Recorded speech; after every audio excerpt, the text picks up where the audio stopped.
প্রিয় ভিউয়ার্স, তোমাদের সকলকে আমার ইউটিউব চ্যানেলের পক্ষ থেকে স্বাগতম। তো তোমরা কেমন আছো? আশা করি সকলেই ভালো আছো। তোমরা যারা যারা ত্রিপুরা পুলিশ কনস্টেবলের অ্যাসপারেন্ট আছো, তোমাদের জন্য আজকের ভিডিওটা খুবই গুরুত্বপূর্ণ হতে চলেছে। কারণ তোমাদেরকে আমি বলেছিলাম যে তোমাদের ইন্টারভিউতে কিছু ক্রস কোয়েশ্চেন ডাকা হবে। তোমাদের ত্রিপুরা পুলিশ কনস্টেবলের যে ইন্টারভিউ বাকি রয়েছে সেখানে কিছু ক্রস কোয়েশ্চেন ডাকা হবে। তো আজকে মূলত আমি কিছু ক্রস কোয়েশ্চেন নিয়ে এসেছি। তো এখন তোমরা বলবে যে এই ক্রস কোয়েশ্চেনগুলা গুরুত্ব কি আমাদের ইন্টারভিউতে। তো এটাই গুরুত্বপূর্ণ বিষয় যে তোমাদের ক্রস কোয়েশ্চেনগুলা কেন ডাকা হবে। দেখো, তোমাদের বিভিন্ন ধরনের ইন্টারভিউ হয়ে থাকে বা তোমরা বিভিন্ন ধরনের ইন্টারভিউ দিয়েছো, অনেকেই আছো, কিন্তু এই ত্রিপুরা পুলিশ কনস্টেবলের ইন্টারভিউটা একটু আলাদা। সেখানে তোমাদের চাকরি বা তোমাদের যে দায়িত্বটা দেওয়া হবে সেটা জন্য তোমাদের সব থেকে বেশি মানসিক দিক দিয়ে শক্তিশালী হতে হবে এবং শারীরিক দিক দিয়েও হতে হবে। তো শারীরিক দিক দিয়ে তো তোমরা তোমাদের যে টেস্ট তোমরা সেটা দিয়েছো। এখন মানসিক দিক দিয়ে তোমরা কতটুকু শক্তিশালী সেটা বা প্রিপেয়ার তোমরা এই জবটা পাওয়ার জন্য বা তৈরি তোমরা এই জবটার দায়িত্ব নেওয়ার জন্য, সেটা কিন্তু ইন্টারভিউর মাধ্যমে দেখা হবে। আর সেখানে তোমাদের সব থেকে গুরুত্বপূর্ণ কোয়েশন হবে ক্রস কোয়েশন। দেখো, একটা জিকে কোয়েশন ডাকলে তোমরা সেটার আনসার যে পারবে সেটা কোনো বিষয় নয়, নাই পারতে পারো বা এটা না পারা স্বাভাবিক অনেকেরই। যে সবাই যে সবকিছু জানবে এমন কিন্তু নয়, কিন্তু কিছু ক্রস কোয়েশন আছে যেগুলোর আনসার যদি তোমরা না করতে পারো তাহলে সেগুলোর নেতিবাচক প্রভাব কিন্তু তোমাদের ইন্টারভিউর নম্বরের উপর পড়বে। তো তোমাদের জন্য সেই ক্রস কোয়েশনগুলো খুবই গুরুত্বপূর্ণ। এখন আমি যে ক্রস কোয়েশনগুলো নিয়ে এসেছি সবগুলা ক্রস কোয়েশন ভালো করে শুনবে এবং এই আনসারগুলা তোমরা লিখে নিতে পারো বা কোয়েশনগুলো লিখে নিতে পারো। এবং তোমরা তোমাদের মতামত বা তোমাদের মধ্যে অনেকেরই বিভিন্ন ধরনের মতামত থাকতে পারে এই ক্রস কোয়েশনগুলো সম্পর্কে। তো তোমরা তোমাদের মতামতটা কমেন্ট বক্সে আমাকে এই ভিডিও দেখার পর বা সম্পূর্ণ ভিডিওটা দেখার পর আমাকে জানাবে। এবং তোমরা যারা যারা আমাদের হোয়াটসঅ্যাপ গ্রুপে নেই ত্রিপুরা পুলিশ কনস্টেবল, সেখানে জয়েন হয়ে যেতে পারো। সেখানে জিকের কোয়েশন বা পিডিএফ দেওয়া হয়, সেখানে তোমরা পিডিএফগুলা দেখে সেখান থেকে প্রিপেয়ার হতে পারবে আগামী দিনে ইন্টারভিউর জন্য। তো এখন যে কোয়েশনগুলো নিয়ে এসেছি তোমাদের কাছে একটাই অনুরোধ, ভিডিওটা সম্পূর্ণ দেখবে এবং ভিডিওটা সকলের মধ্যে শেয়ার করবে এবং তোমাদের অ্যাসপারেন্ট সকলের মধ্যে শেয়ার করবে। যারা যারা আজ প্রথমবার চ্যানেলে ভিডিও দেখছো তোমরা চ্যানেলটা সাবস্ক্রাইব করে পাশে থাকবে। আজকের জন্য নয়, আমি আগামী দিনেও তোমাদের জন্য এরকম ক্রস কোয়েশ্চেন নিয়ে আসব। তো তোমাদের জন্য খুবই গুরুত্বপূর্ণ হতে চলেছে। তো তোমাদের ফার্স্ট ক্রস কোয়েশ্চেন হলো যে তোমাদের কাছে কি সবচেয়ে গুরুত্বপূর্ণ, টাকা না কাজ? তো তোমাদের মধ্যে অনেকেই বা অনেকের মতামত অনুযায়ী হতে পারে টাকা, কারণ টাকা ছাড়া এখন কিছুই হবে না। বা অনেকের মধ্যে এটাও হতে পারে যে কাজ যদি থাকে তাহলে আমার কাছে সবকিছুই থাকবে, এরকম চিন্তাধারাও হতে পারে। তো তার একটা সুন্দর আনসার কিভাবে দেবে তোমরা, তোমাদের মধ্যে অনেকেরই এটা জানা দরকার যে আমাদের টাকা প্রয়োজন আমাদের পরিবার পরিজনদের সুষ্ঠুভাবে পরিচালনা করার জন্য, কিন্তু এই টাকাটা আসার জন্য আমাদের সঠিক একটা কাজের প্রয়োজন। তো আমাদের কাছে কাজটা সব থেকে বেশি গুরুত্বপূর্ণ, যার মাধ্যমে আমরা টাকা উপার্জন করতে পারবো। তো সেই দিক দিয়ে আমাদের কাজটা ইম্পর্টেন্ট এবং সেই কাজের মাধ্যমে আমরা টাকা উপার্জন করতে চাই সৎ উপায়। তো আশা করি তোমরা বুঝতে পারছো এই কোয়েশনের আনসারটা। নেক্সট হলো, তোমাদেরকে আরেকটা কোয়েশ্চেন করা হতে পারে যে আমরা কেন তোমাকে সিলেক্ট করব, ত্রিপুরা পুলিশ কনস্টেবল পদে কেন তোমাকে সিলেক্ট করব বা নিযুক্ত করব। তো তোমাদের মধ্যে এরকম কোয়েশ্চেন যখন ডাকা হবে তোমাদেরকে, তোমরা যারা যারা ইন্টারভিউতে যাবে, তো সব থেকে বড় প্রবলেম এই কোয়েশ্চেনটা দিয়ে কিন্তু তোমাদের প্রবলেমে ফেলার চেষ্টা করা হবে এবং তোমরা হয়তো ঘাবড়ে যাবে অনেকেই শুনলে। কিন্তু তোমরা এখানে এই কোয়েশনটার মাধ্যমেই তোমরা বাকি যে কোয়েশনগুলো যদি তোমাদের ভুল যায় সেই কোয়েশনগুলোর কিন্তু নম্বর তোমরা কাভার করে নিতে পারবে। আর এখানে আমি বলছি যে এই কোয়েশনটা ম্যাক্সিমাম থেকে ম্যাক্সিমাম এসপারেন্টদের ডাকা হবে এবং এই কোয়েশনটার আনসার তোমরা তোমাদের যে মতামত সেটাও আমাকে কমেন্ট করে জানাবে। আমিও দেখতে চাই যে তোমাদের এই কোয়েশনটা সম্পর্কে কি মতামত। তো এই কোয়েশনটা হলো যে তোমাদের কেন ত্রিপুরা পুলিশ কনস্টেবলের পদে নিয়োগ করানো হবে। তো দেখো, আমি কি বলছি এখন আনসারটা, যে আমি কি আনসারটা দেব আমি একজন অ্যাসপারেন্ট হিসাবে, যে আমি বলবো আমি ত্রিপুরা পুলিশ কনস্টেবল মানে আদর্শ ত্রিপুরা পুলিশ কনস্টেবলের জন্য যে গুণাবলী থাকা প্রয়োজন তা আমার মধ্যে আছে। আমি আগামী দিনে বিভিন্ন প্রতিকূল পরিবেশে কাজ করতে সক্ষম এবং এই দিক দিয়ে আমি শারীরিক এবং মানসিক দিক দিয়ে সুস্থ এবং আমি প্রতিকূল পরিবেশে কাজ করতে সক্ষম। আর আমি যদি ত্রিপুরা পুলিশ কনস্টেবলে ভর্তি হই তাহলে আমি নিজেকে ধন্য বলে মনে করব। ঠিক আছে, আশা করি বুঝতে পারছো।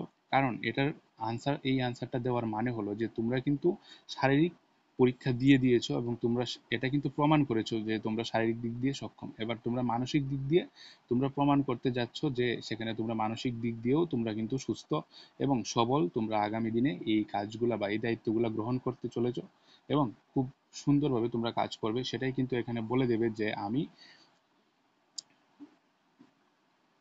একজন অ্যাসপারেন্ট হিসাবে এটাই বলতে চাই যে আমাদের ত্রিপুরা রাজ্যের যে আদর্শ পুলিশ কনস্টেবলের যে গুণাবলী থাকা প্রয়োজন তার মধ্যে হলো আমি শারীরিক ও মানসিক দিক দিয়ে সুস্থ এবং বিভিন্ন প্রতিকূল পরিবেশে আমি কাজ করতে সক্ষম। তাই আমি নিজেকে যদি এই ত্রিপুরা পুলিশ কনস্টেবলে কাজ করতে দায়িত্ব পাই তাহলে আমি নিজেকে ধন্য বলে মনে করব। তো আশা করি বুঝতে পারছো তোমরা এই কোয়েশ্চনটার আনসার কি হবে। নেক্সট হবে, তোমরা কি অন্য কোনো চাকরিতে আবেদন করেছো? তোমরা অন্য যে কোনো চাকরি হতে পারে সেখানে কি তোমরা আবেদন করেছো? দেখো একদম সোজা সোজা আনসার, এখানে এক্সট্রা কিছু বলার দরকার নেই। যারা যারা আবেদন করেছো, হ্যাঁ আবেদন করেছি। যারা যারা একদম অল্প বয়সের আছে ত্রিপুরা পুলিশ কনস্টেবলে, তারা অন্য কোনো চাকরিতে অ্যাপ্লাই করেনি, তারা তাদের মতো করে আনসার দিবে। আর যারা যারা অ্যাপ্লাই করেছো, হ্যাঁ আমি অ্যাপ্লাই করেছি কিন্তু উত্তীর্ণ হতে পারিনি। আমার এখন একটাই লক্ষ্য যে আমি ত্রিপুরা পুলিশ কনস্টেবলে দায়িত্ব গ্রহণ করে আমি আমার রাজ্যের জনসাধারণের জন্য আমি কাজ করতে চাই। এটাই আমার লক্ষ্য আর এটাই আমার শুরু থেকে লক্ষ্য ছিল। এটাই তোমরা বলতে পারো এই কোয়েশনের আনসার হিসাবে। ঠিক আছে, নেক্সট একটা কোয়েশন যেটা তোমাকে ডাকা হবে, আর এটা ত্রিপুরা পুলিশ কনস্টেবলের ম্যাক্সিমাম অ্যাসপারেন্টকে ডাকা হবে, কারণ এটা দিয়ে তোমাদের কিন্তু বিভিন্ন চারিত্রিক বৈশিষ্ট্য তারা জেনে নেবে যে তোমরা কাকে আদর্শ হিসাবে মানো এবং কেন। ঠিক আছে, তোমাদের বিভিন্ন হিরো থাকতে পারে, আইডল হিরো থাকতে পারে যার উপর তোমরা বিভিন্ন দিক দিয়ে যাকে ফলো করো বা যাকে ফলো করে তোমরা আগামী জীবনে চলাফেরা করছো এবং জীবনটাকে সেইভাবে অতিবাহিত করতে চাইছো। অনেকেই এরকম আছে, তাদের মধ্যে অনেকে আছে যেমন স্বামী বিবেকানন্দ, বিরাট কোহলি আছে, মহেন্দ্র সিং ধোনি আছে। তো সকলেই তোমরা এরকম আইডল হিরোদের মানো এবং দেখে থাকো এবং তাদের ফলো করো যে তারা কি করে। সেই দিক দিয়ে তোমরা তোমাদের মতামত অনুযায়ী তোমরা বলে দেবে যে তোমরা কি বা কাকে তোমরা এরকম আদর্শ হিসেবে মানো এবং কেন মানো। তাদের যে স্পেশাল কাজগুলা, যে কাজের জন্য তারা সমগ্র ভারতবর্ষে বিখ্যাত, তো সেই বিষয়গুলো তোমরা বলবে, ওনাদের কাছে তুলে ধরবে। যখন কোনো একজন ব্যক্তি, আদর্শ ব্যক্তির নাম তুমি সবার সামনে তুলে ধরবে, তখন একটা কথা মাথায় রাখবে, তুমি এই আদর্শ ব্যক্তির সম্বন্ধে কিন্তু জানা থাকতে হবে, বিশেষ কিছু জানা থাকতে হবে। না হলে তুমি কিভাবে ওই ব্যক্তিকে তুমি ফলো করছো সেটা তুমি বলবে, আর এই ব্যক্তিটাই কি তোমার আদর্শ সেটা কিভাবে বিবেচনা হবে বা বিবেক বিবেচনা করবে তারা, এটা তুমি বুঝতেই পারছো। তো সেই দিক দিয়ে তোমার বিশেষ কিছু জানা থাকতে হবে ওনার বিষয়ে, যেগুলা তুমি যারা পরীক্ষা নেবে তোমাদের তাদেরকে বলতে পারো, বা তারা তোমাদেরকে বিশেষ করে কিছু কোয়েশ্চেন করবে ওনার উপর। আর এটা তুমি কখনোই স্কিপ করতে পারবে না যে আমি আদর্শ হিসেবে কাউকে মানি না, এরকম কিছুই বলতে পারবে না। একজনকে তোমার মানতেই হবে আর একজনের কথা তুমি বলতেই হবে, কারণ এটা দিয়ে তোমাদের যে আগামী দিনে যে দায়িত্ব গ্রহণ করার যে ত্রিপুরা পুলিশ কনস্টেবলের যে দায়িত্ব গ্রহণ করার যে বিষয়টা উঠে আসবে সেটা অনেক দিক দিয়েই ফুটে উঠবে। এই আদর্শ একজন ব্যক্তির উপর দিয়েই কিন্তু তোমরা আগামী দিনে এই দায়িত্বগুলা পেতে চলেছো। তো তোমাদের জন্য এটা খুবই গুরুত্বপূর্ণ একটা কোয়েশ্চন। আশা করি তোমরা বুঝতে পারছো। এখানে কোনো না বলবে না বা কাউকে ফলো করো না এরকম কিছু বলবে না। তোমরা একজনকে মানো, আর কেন মানো সেটা তোমরা বলবে এবং যার নামই বলবে ওনার বিষয়ে কিন্তু তোমরা বিশেষ কিছু জেনে তারপরে কিন্তু এই নামটা বলতে যাবে, কারণ তোমাদেরকে এখান থেকে কিছু কোয়েশ্চেন করা হবে। ঠিক আছে, সেটা তোমরা নিজের মতো করে স্টাডি করে নেবে আর এটা তোমাদের জন্য খুবই গুরুত্বপূর্ণ। নেক্সট হলো, তোমরা নিজেকে 10 বছর পরে কোথায় দেখতে চাও? এই কোয়েশ্চেনটা কিন্তু অনেককেই করা হবে, কারণ এই কোয়েশ্চেনটার মধ্যে দিয়ে তোমাদেরকে এটাই দেখা হবে যে তোমরা আগামী 10 বছরের জন্য কি ত্রিপুরা পুলিশ কনস্টেবলেই থাকতে চাও নাকি অন্য চাকরিতেও অ্যাপ্লাই করবে।